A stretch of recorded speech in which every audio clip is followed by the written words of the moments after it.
तर इकडे बघू शकता मस्तपैकी असे कुरकुरीत गरमागरम आपण आज बटाटा पकोडा म्हणजेच बटाट्याची भजे बनवलेले आहेत. म्हणजे ना आज मस्तपैकी चहासोबत ना मला बटाटे भजे खायची इच्छा झाली होती. वडापाव आपण बाहेर गाडीवर खातो बघा, तिथे हे बटाट्याचे भजे हमखास बघायला भेटतात आणि इतके चवदार खमंग असतात. असं विशेष काहीच याच्यामध्ये साहित्य वगैरे नाही, पण याला खायची एक वेगळाच आनंद असतो.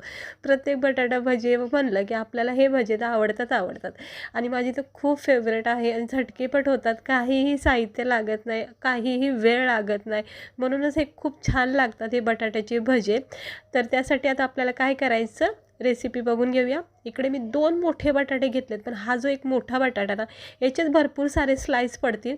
तर बघूया आपण किती बनतात याचे. तर असा मोठा बटाटा मी चिरून स्वच्छ साल वगैरे काढून हे पाण्यात ठेवलेत, जेणेकरून काळे पडणार नाही. जर या छोट्या बटाट्याची आवश्यकता लागली तरच वापरूया. तर आता जरा मी हे स्वच्छ धुवून पाण्यातून काढून घेतलेलं आहे. आता जरा हे साईडला ठेवूया 2 मिनटं. त्याआधी आपण जरा बेसन पिठाचा घोळ करूया, सगळ्यात महत्त्वाचं.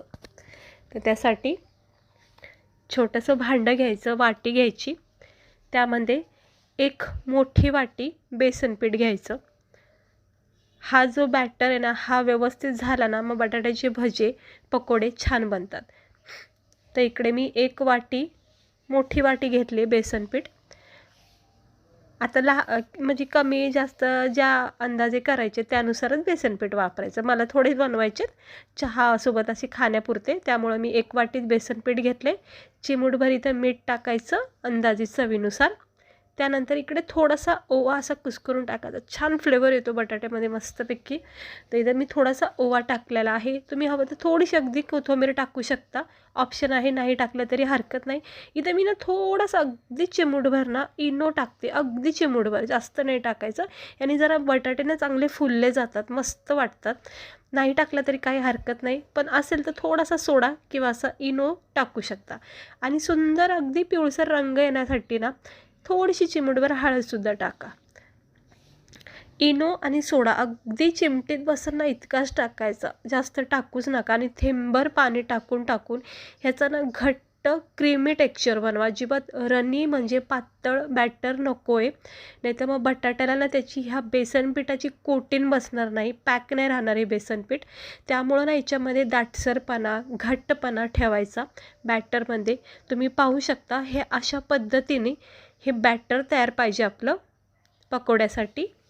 हे बघा, हे असं एकदम आईस्क्रीमवाणी वाटलं पाहिजे, एकदम क्रीमी टेक्स्चर पाहिजे आणि छान प्रकारे याला फेटून घ्यायचं. अजिबात बेसन पिठाच्या गुठळ्या राहता कामा नये. तर आता हे आपलं बेसन पीठ तयार झाले. आता आपण बटाट्याला कटिंग करू. आता ही पण एक सगळ्यात महत्त्वाची टिप आहे की हे बटाट्याचे पकोडे करताना जितके होईल तितके पातळ स्लाइस करा, खूप छान वाटतात बटाटे मग खायला.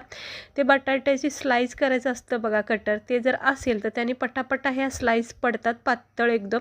पण जर चाकूनी तुम्हाला जमत असेल व्यवस्थित कट करता असं पातळ, तर तुम्ही असं चाकूनीसुद्धा करू शकता. तर मला जमतं, सोपं जातं. तर हे बघू शकता मस्त असे पातळ स्लाइस केलेत बघा, किती सुंदर झालेत ना. पण हे आता आपल्याला एका पाण्यामध्ये धुवून काढायचं आहे, कारण बटाट्यामध्ये स्टार्च असतो ना, तो सगळा काढून घ्यायचा. म्हणजे स्वच्छ पाण्याने जरा धुवून घ्यायचं. तर एवढेसे एका बटाट्याचे बघा, अर्ध्याच बटाट्याचे किती सारे स्लाइस झालेले आहेत. तर चांगलं चोळून याचा सगळा स्टार्च जो आहे ना तो सगळा काढायचा आणि स्वच्छ एकदम मस्त कोरा करीत असा हा स्वच्छ कपड्यावर मी याला बटाट्याचे स्लाइस ठेवलेत. पूर्ण हे बटाट्याचे स्लाइस कोरडे करायचे, म्हणजे सुक्के करायचे. इतकं छान हे पुसून घ्यायचे बटाट्याची प्रत्येक स्लाइस.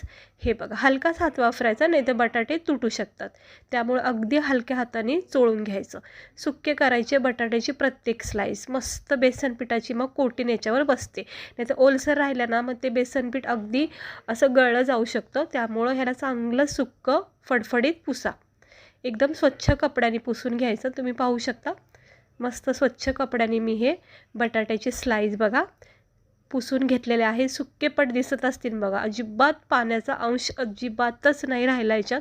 आता हे सगळे स्लाईस ना मी एकदम ह्या बटाट्याच्या बेसन पिठाचं जे मिश्रण केलं ना त्याच्यामध्ये टाकून घेते. एक एक स्लाईस बुडवून तेलामध्ये सोडण्यापेक्षा ना एकदम ह्या सगळ्या स्लाईस टाकल्या ना मग ह्याला व्यवस्थित कोटिंगसुद्धा राहते आणि बेसन पिठाची. आणि दुसरी गोष्ट, पटापटा आपल्याला उचलून तेलामध्ये सोडता येतं.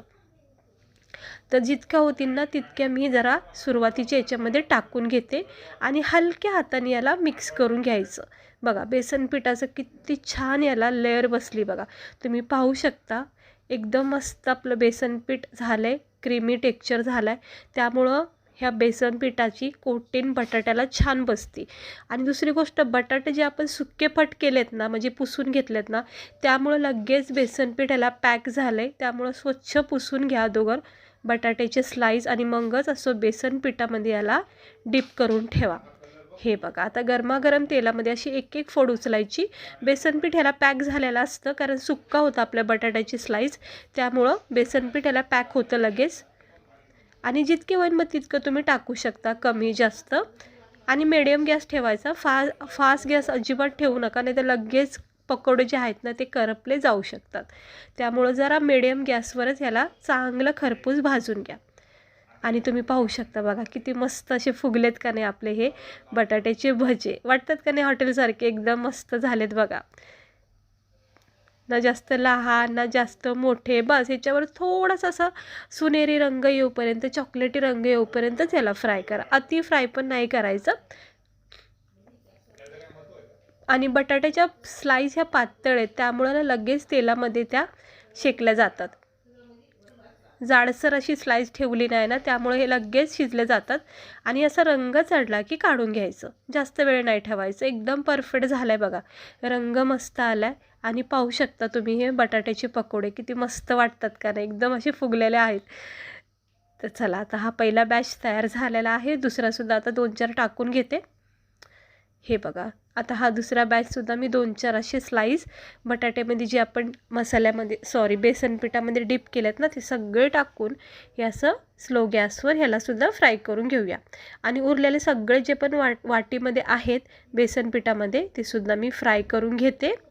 आणि तुम्ही पाहू शकता किती मस्त असे फुगलेले आपले हे बटाट्याचे पकोडे, किती छान फुगलेत बघा, मस्त वाटतात का नाही.